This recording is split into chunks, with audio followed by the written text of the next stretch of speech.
ओम शांति। आज हम next topic पर बात करेंगे, जिसमें हम नेक्स्ट वाणी पर देखेंगे, चर्चा करेंगे और बाप दादा ने जो इसमें सुंदर सुंदर बातें बोली हैं वह धारण करेंगे। तो आज बाप दादा मधुबन निवासी गोपों के साथ अव्यक्ति बाप दादा की अव्यक्ति रूह रिहान हो रही हैं, जिसमें आज बाप दादा गोपों के प्रति क्या बता रहे हैं कि आज किस लिए निमंत्रण दिया है, मिलने के लिए बुलाया है या और कुछ लक्ष्य हैं। आप सभी इस लक्ष्य में किस निमंत्रण पर आए हो। मधुबन निवासी गोपों का लक्ष्य, मधुबन निवासी गोपों का किस लक्ष्य से यह समागम हुआ है। बाप दादा तो इसलिए आए हैं कि आप सभी बच्चों का परिवर्तन समारोह है।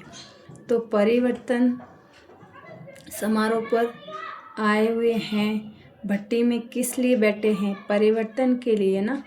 तो आज परिवर्तन समारोह में मिल रहे हैं और परिवर्तन की उत्कंठा सभी में बहुत अच्छी है, उत्साह भी है, हिम्मत भी है। आज की भट्टी के चार्ट से ये देखने में आ रहा है कि इन गोपों के परिवर्तन के उत्साह से आपको कुमार का दादी को क्या क्या देखने में आता है। जैसे आंधी को देखकर मालूम पड़ता है कि वर्षा आने वाली है। इस परिवर्तन के उमंग से आप क्या समझती हो? परिवर्तन क्या पहचान देता है? इस परिवर्तन का उमंग खास इस बात की पहचान देता है कि इस परिवर्तन की अभी प्रत्यक्षता का समय नज़दीक है और पहले प्रत्यक्षता होगी, फिर इस सृष्टि पर स्वर्ग प्रख्यात होगा। ये पहचान देता है प्रत्यक्षता की।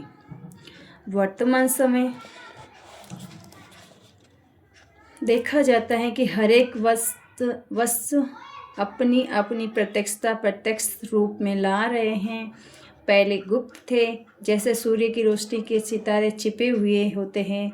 जब सूर्य दूसरे किनारे चला जाता है तो सितारों की चमक प्रत्यक्ष होती है। तो यह ज्ञान सूर्य व्यक्त किनारा छोड़ अव्यक्त वतन में खड़े हैं। तो व्यक्त देश में आप सितारों की प्रत्यक्षता देखने में आती हैं। पहले से भी एक दो को ज़्यादा पहचानते हो ना। जैसे कहते हैं ना कि एक एक स्टार में दुनिया है, लेकिन ये पता नहीं कि एक स्टार में कौन सी दुनिया है। इस आकाश के सितारों में कोई दुनिया नहीं है, लेकिन यह धरती के चैतन्य सितारों में एक एक दुनिया है। अपनी दुनिया का साक्षात्कार होता है। थोड़ा समय में देखेंगे जो संगम पर संपूर्ण रूप आप सभी का है मालूम।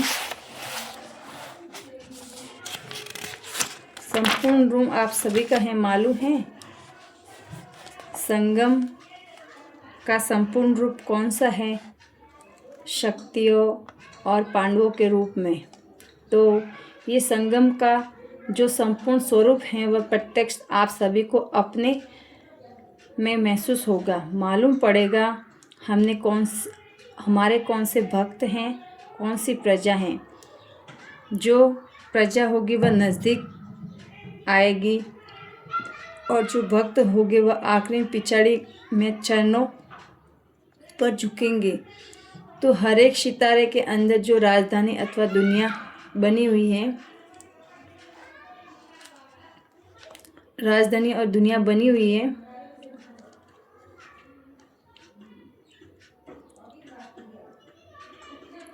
वह अप्रत्यक्ष रूप लेगी। जब प्रत्यक्षता होगी तब सभी अहो प्रभु का नारा लगाएंगे।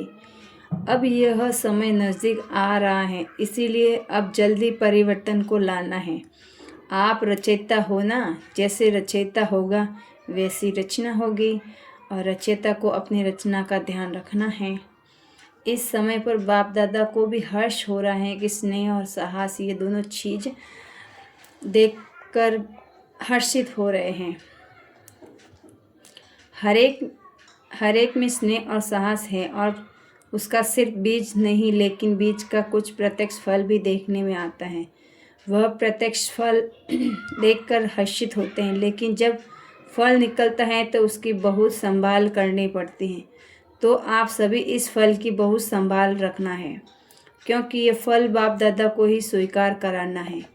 लेकिन ये खबरदारी रखनी है कि बीच में माया रूपी चिड़िया फल को झूठा न कर देवे। फल जब पक जाता है तो ये पक्षी को खाने की बहुत कोशिश करते हैं, तो यह माया भी इस फल को खाने के लिए कोशिश करेगी। लेकिन आप लोगों ने किसके लिए फल पकाए हैं, तो संभाल भी पूरी करनी है। जब तक संभाल करनी है, फल की संभाल के लिए क्या प्रयत्न करेंगे, क्या साधन है आपके पास। जरा भी फल अगर झूठा हो गया तो स्वीकार थोड़ी होगा। अब उम्मीद तो बहुत अच्छी है, सबके मस्तक पर आत्मा का सितारा तो देखने में आता है, लेकिन उसके साथ साथ आपने मस्तक पर क्या चमक रहा है उम्मीदों का सितारा।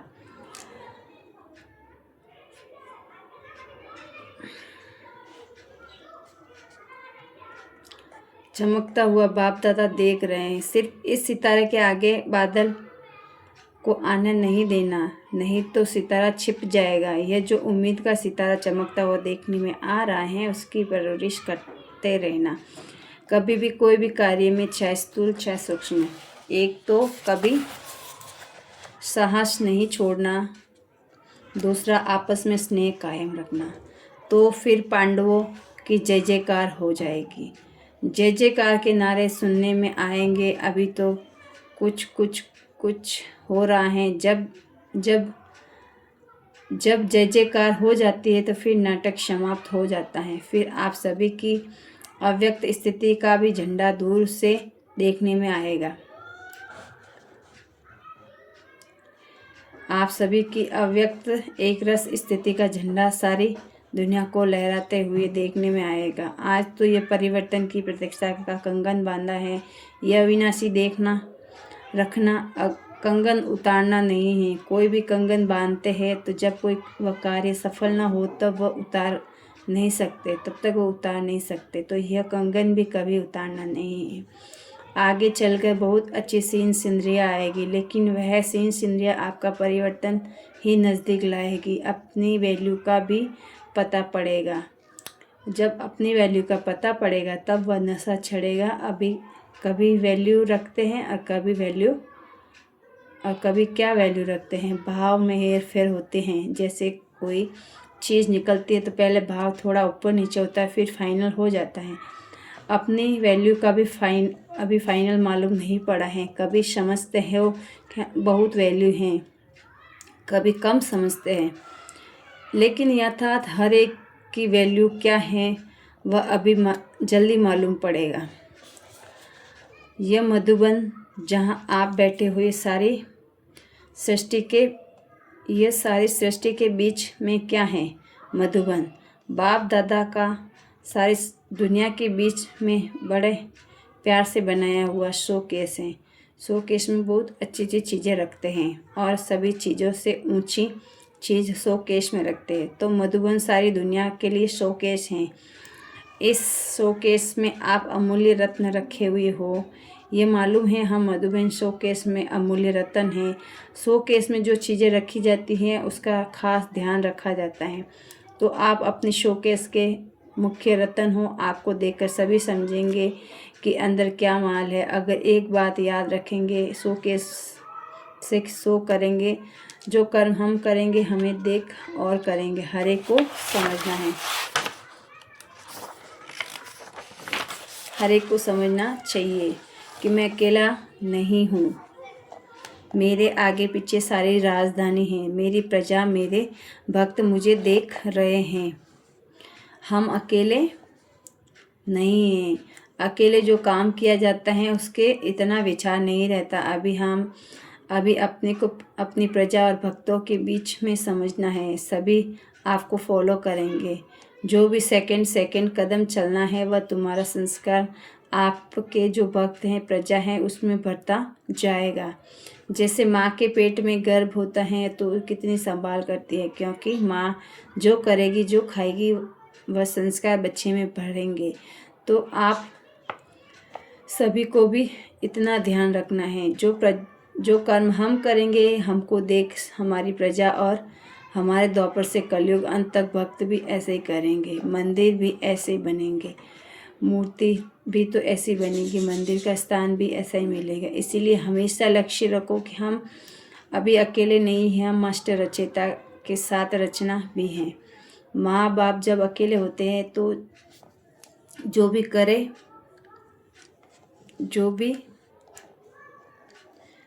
करे लेकिन अपनी रचना के सामने होते हैं तो कितना ध्यान देते हैं। तो आप भी रचयिता हो, जो रचयिता करेंगे वही रचना करेगी। जब अपनी ऊपर जिम्मेदारी समझेंगे तो जिम्मेदारी पढ़ने में, अलबेलेपन में और आलस्य खत्म हो जाएगा। कौन सी जिम्मेवारी?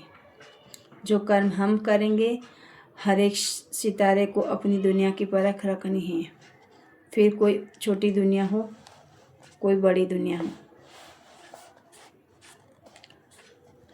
समारोह किया ही इसीलिए जाता है कि जीवन भर के लिए यादगार बन जाए। यह समारोह भी इसीलिए है, आज का दिन यादगार है। समारोह में निशानी दी जाती है ना, बाप दादा कौन सी निशानी देते हैं? बाप दादा 2 बातों की सौगात देते हैं, खास मधुबन वालों को शिक्षा दे तो मिली है ना कि साहस और स्नेह नहीं छोड़ना है। सौगात क्या दे रहे हैं? एक ही लगन में हर वक्त रहना, दूसरा न कोई, हमारा तो दूसरा न कोई, इकोनॉमी में रहना, एक ही याद और इकोनॉमी, यह 2 सौगात आज के समारोह की हैं। कितना भी कोई भी अपनी तरफ खींचे लेकिन एक के सिवाय दूसरा न कोई, यह मनसा की बात है। एक है इकोनॉमी करमना की और तो मनसा और करमना दोनों ही ठीक रहे तो वाणी ठीक रहेगी। यह 2 बातें खास ध्यान रखनी है। जैसे साकार रूप में भी देखा ना कि एक लगन और इकोनॉमी। याद की यात्रा में मंत्र कौन सा सुनाते थे? कर्म खींच बाला नसीम, नहीं, कर्म कम खर्च बाला नसीम। इकोनॉमी के साथ ये मंत्र भी नहीं भूलना है।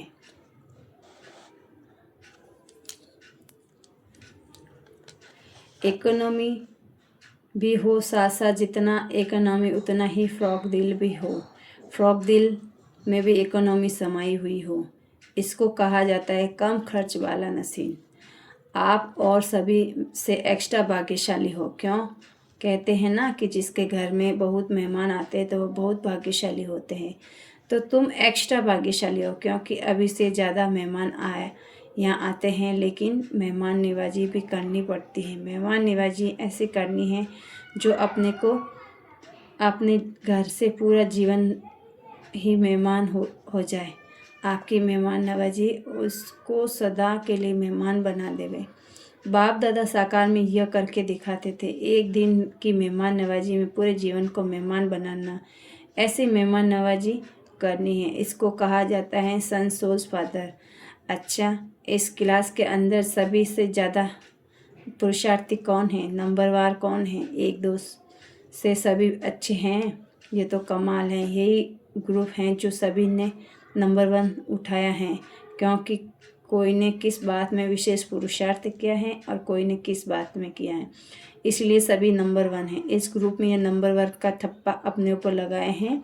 ये नंबर 1 का ठप्पा नहीं भूलना है। मुख्य 4 बातें नहीं भूलनी है: शिक्षा, सावधानी, ठप्पा और एक दूसरे का आगे कर उन्नति को पाना। अच्छा, ये 4 बातें कभी नहीं भूलनी। बाबा ने यहाँ पे कुछ हेडलाइन में और हमें अच्छे से थोड़ा बताया है कि जब जय जयकार हो जाती हैं तो फिर नाटक समाप्त हो जाता है। फिर आप सभी की अव्यक्त स्थिति का झंडा दूर देखने में आएगा। आप सभी की अव्यक्त एक रस स्थिति का झंडा सारी दुनिया को लहराता हुआ देखने में आएगा। आज जो ये परिवर्तन की प्रत्येकता का कंगन बांधा है वह अविनाशी याद रखना। कंगन उतारना नहीं है। कोई भी कंगन बांधते हो, जब वह कार्य सफल न हो तब उतार नहीं सकते। अच्छा, ओम शांति। आगे हम नेक्स्ट वाणी पे बात करेंगे नेक्स्ट डे। आज के लिए इतना ही। ओम शांति।